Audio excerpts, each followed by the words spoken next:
Hi friends, என் பேர் சித்தார்த். இப்போது குரு சிஷ்யரை பற்றி கதை சொல்ல போகிறோம். ஒரு ஊரில் குருவும் சிஷ்யரும் இருந்தாங்களாம். குரு நடந்து போயிட்டு இருந்தார். சிஷ்யர் துணி துவைச்சிட்டு இருந்தாரா. அப்போது டெய்லியும் ஏன் குரு ஒன்றா சொல்லி தந்துட்டுருக்காரு. அவன் குருவை ஃபஸ்ட்டு மதிக்கவே மாட்டாரான். அவர் மதிக்காததுனால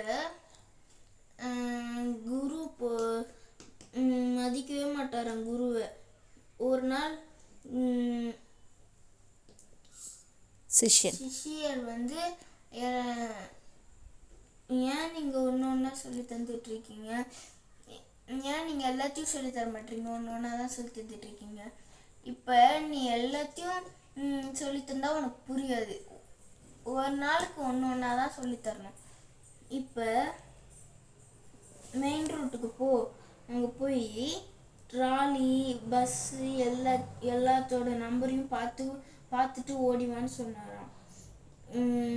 அப்போது அவனும் போனதும்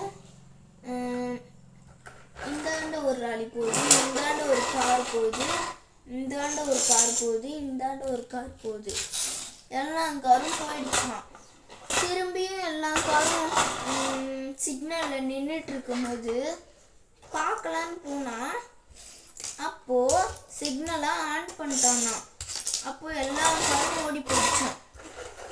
திரும்பியும் பார்க்க முடியலையாம். அப்போது குரு கிட்ட சொன்னாராம், குருவே என்னால் எந்த காரையும் பார்க்கவே முடியல குருவே, நான் இப்போ என்ன பண்ணுறது குருவே அப்படின்னு கேட்டானாம். அப்போது அவர் சொன்னாராம், நீ அந்த பச்சை கலர் ராலியை மட்டும் பார்த்து இந்த நம்பரை மட்டும் பார்த்து எடுத்துருவான்னு சொன்னாராம். சரி, நம்பரை மட்டும் பார்த்து வான்னு சொன்னாராம். அப்போது போனான். அவனு போயிட்டே இருந்துட்டு திரும்பியும் வந்துச்சா ராலி.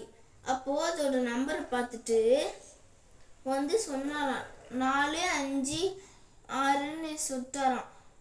இப்போ என்னால் எல்லாத்தையும் பார்க்க முடியல, ஆனால் இந்த ராலி மட்டும் என்னால் பார்க்க முடிஞ்சிச்சான்னு சொன்னாராம். ஓ, இதுக்காக தான் நீங்கள் சொன்னீங்களா அப்படின்னு. இதில் நீங்கள் என்ன கற்றுக்குனீங்க? இதில் அதுக்கு தான் வேகமாக எல்லாத்தையும் சொல்லித்தரக்கூடாது. ஒரு நேரத்தில் ஒரு விஷயம் மட்டும் தான் ஒரு நேரத்தில் ஒரு விஷயத்தை மட்டும்தான் சொல்லித்தரோம், எல்லாத்தையும் சொல்லித்தரோம். கற்றுக்க கூடாது. தேங்க்யூ. இதுதான் கதை. இனி மறுபடியும் ஒன்று